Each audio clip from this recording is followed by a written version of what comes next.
Assalamualaikum warahmatullahi wabarakatuh. Kami dari kelompok 6 ingin mempresentasikan hasil kerja kelompok kami. Yang beranggotakan saya sendiri, Fadil Muzaki Rahman 13 11 90 13, ada Imanda Pandu Satria 13 11 90 14, ada Indira Rahmaki Dwi Kinanti 13 11 90 74, dan ada Suci Nursanah 13 11 90 87. Next.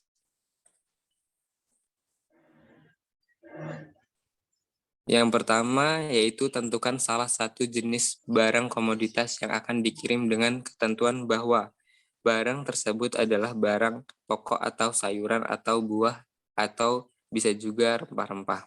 Kami di sini memilih komoditas beras. Lalu yang kedua, tentukan lokasi tempat daerah dan tempat asal komoditas tersebut diproduksi berdasarkan pada kabupaten yang telah ditentukan. Bisa berupa pabrik atau lahan perkebunan dan lain-lain. Jadi kami memilih lokasi pabrik, yaitu pabrik beras Pulai Raya di Kabupaten Agam, Sumatera Barat. Untuk yang ketiga, tentukan 5 titik kecamatan yang berbeda sebagai tujuan pengiriman yang berada di wilayah kabupaten atau kota yang telah ditentukan. Jadi kami lokasi pendistribusian outlet Kabupaten Sidoarjo memilih Kecamatan Cidati, Pasar Pebean Sedati, Kecamatan Wonoayu, Pasar Wonoayu, Kecamatan Candi, Pasar Induk Larangan, Kecamatan Sukodono, Pasar Sukodono, dan yang terakhir Kecamatan Taman, Pasar Modern Puspa Agro. Untuk diagram pendistribusian alternatif 1, di sini berawal dari pabrik beras Pulai Raya, Tilatang Kemang, Kabupaten Agam, Sumatera Barat. Selanjutnya dikirim ke Pelabuhan Teluk Bayur, Padang. Selanjutnya ke Pelabuhan Tanjung Priok, Jakarta. Dan selanjutnya lagi ada Pelabuhan Tanjung Perak, Surabaya. Setelah itu dimasukkan ke gudang Pelabuhan Tanjung Perak, Surabaya.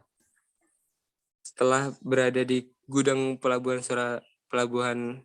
Tanjung Perak, Surabaya, akan dikirimkan ke 5 kecamatan yang telah disebutkan tadi.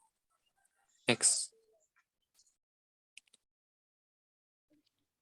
Lalu untuk diagram pendistribusian alternatif kedua, itu dimulai dari pabrik beras Pulai Raya Kabupaten Agam, Sumatera Barat, dilanjutkan ke Bandara Internasional Minangkabau, Padang, lalu ke Bandara Internasional Juanda, Sidoarjo, lalu ke gudang Bandara Internasional Juanda, Sidoarjo. Setelah itu didistribusikan ke 5 kecamatan atau 5 pasar yang ada di Kabupaten Sidoarjo. Next. Untuk jenis mode yang digunakan dalam proses pengiriman, untuk alternatif 1, itu yang pertama ada truk kontainer 40 feet atau beli, lalu dilanjutkan ke kapal general cargo, setelah itu truk kontainer 40 feet sewa. Pertama itu dimulai dari pabrik beras Pulai Raya Kabupaten Agam, dilanjutkan menggunakan truk, setelah itu dikirim ke Pelabuhan Teluk Bayur, Padang, lalu transit di Pelabuhan Tanjung Priok, Jakarta. Setelah dari Tanjung Priok, Jakarta, menuju ke Pelabuhan Tanjung Perak, Surabaya, dan dilanjutkan dengan truk. Setelah itu sampai di pasar di 5 kecamatan Kabupaten Sidoarjo. Untuk alternatif kedua, itu dilanjutkan menggunakan truk kontainer 40 feet beli, dilanjutkan dengan pesawat kargo, setelah itu dilanjutkan dengan truk kontainer 40 feet sewa. Pertama dimulai dari pabrik beras Pulai Raya Kabupaten Agam, dilanjutkan menggunakan truk, setelah itu sampai di Bandara Minangkabau, Padang, dilanjutkan menggunakan pesawat. Setelah menggunakan pesawat sampai di Bandara Juanda, Sidoarjo. Setelah itu dilanjutkan menggunakan truk dan sampai di pasar di 5 kecamatan Kabupaten Sidoarjo. Untuk rencana kebutuhan itu, kebutuhan datanya adalah jumlah penduduk di 5 kecamatan. Berikut jumlah penduduk tahun 2017 hingga 2021 berdasarkan data BPS Kabupaten Sidoarjo dan tahun 2022 sampai 2026 berdasarkan perhitungan forecast. Untuk jumlah penduduknya itu ada di ada di tabel berikut ini. Next.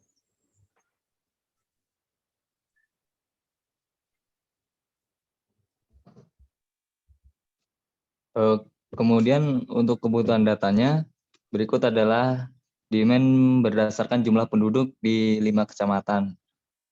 Berikut perhitungan forecast kami, yaitu permintaan dilihat dari jumlah penduduk. Tabel yang pertama yaitu adalah rata-rata konsumsi per kapita seminggu, beberapa macam bahan makanan penting dari tahun 2007 sampai dengan tahun 2021. Untuk yang tahun 2022 sampai 2026 itu kita forecastin yang menghasilkan yaitu di tahun 2022 yaitu 1,631. Kemudian untuk 2023 itu menghasilkan 1,729. Kemudian untuk tahun 2024 menghasilkan 1,857. Kemudian untuk 2025 itu menghasilkan 2,014. Kemudian untuk 2026 menghasilkan 2,200. Dapat dilihat dari hasil tersebut itu tidak selalu meningkat. Kemudian untuk tabel kedua itu adalah kebutuhan beras per orang per minggu dengan satuan kilogram. Dengan hasil yang telah diketahui dari tabel yang pertama yaitu hasil forecast, kemudian kita masukkan ke tabel di bawah ini yang menghasilkan dari beberapa jumlah dari tahun 2022, kemudian ada hasil dari 2023, kemudian ada hasil dari 2024, kemudian ada hasil dari 2025 dan 2026. Next.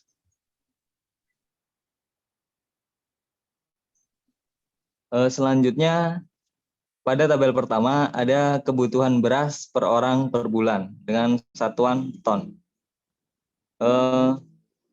Untuk 2022 itu menghasilkan 4,033, kemudian untuk 2023 itu menghasilkan 3,873, kemudian untuk hasil dari 2024 yaitu 3,631, kemudian untuk 2025 itu menghasilkan 3,265 dan 2026 yaitu 2,719.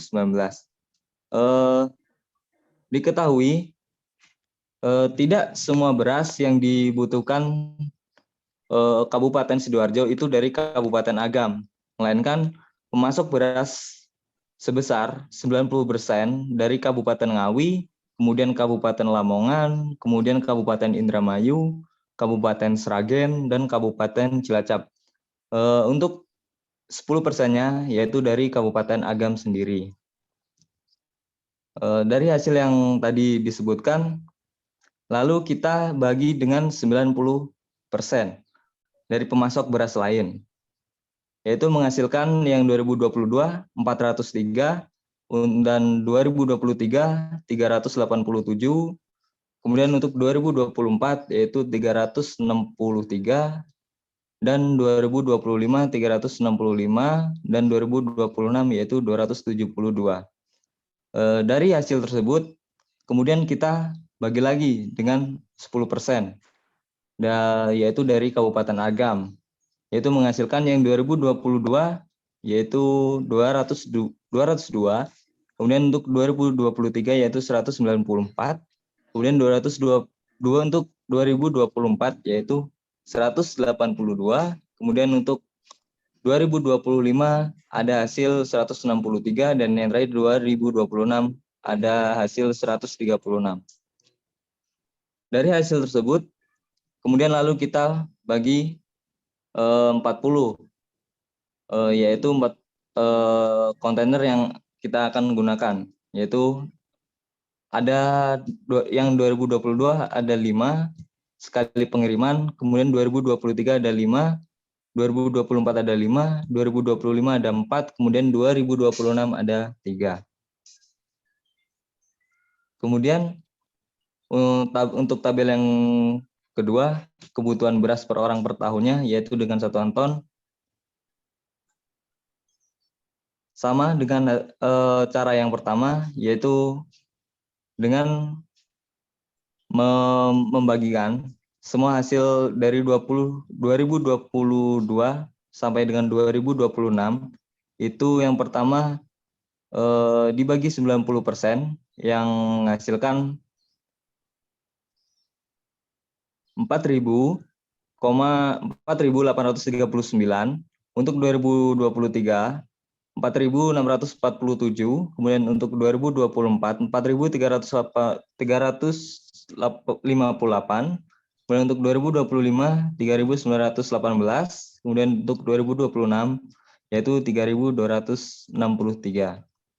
Lalu untuk hasil tersebut lalu kita bagi juga dengan dari 10% dari Kabupaten Agam, yaitu menghasilkan yang 2022 2,420, yang 2023 2,324, kemudian 2024 2,179, untuk 2025 1,959, untuk 2026 1,631.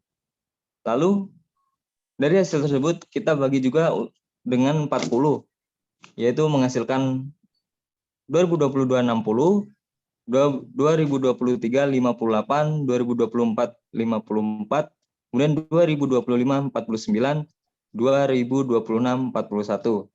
Yang dimana kita ketahui dalam pengiriman ini yaitu dalam 1 bulan 2 kali atau 2 minggu sekali, dengan menggunakan kontainer 40 feet dalam sekali pengiriman. Next.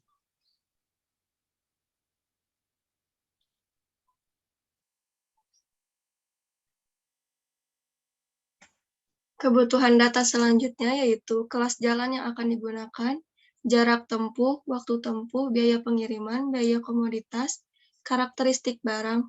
Karakteristik barang, beras bisa dimuat bersamaan dengan muatan sejenis, asalkan packagingnya terpisah. Beras dapat bertahan cukup lama, asalkan tidak lembab ataupun terkena air. Beras merupakan muatan curah kering. Berikut peta alternatif 1. Di sini ada pabrik Pulau Raya untuk sebagai produsennya, lalu ke pelabuhan. Dari pelabuhan menggunakan jalur laut Samudra Hindia, transit di pelabuhan Tanjung Priuk, lalu dilanjutkan menggunakan Laut Jawa, sampai pelabuhan Tanjung Perak, Surabaya, kemudian ke gudang, lalu tersebar ke outlet 5 outlet. Dan ini juga peta alternatif kedua.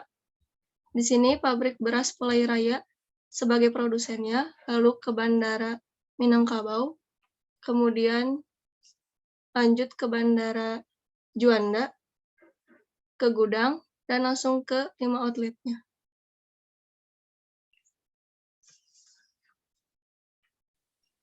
Mungkin cukup dari kelompok kami.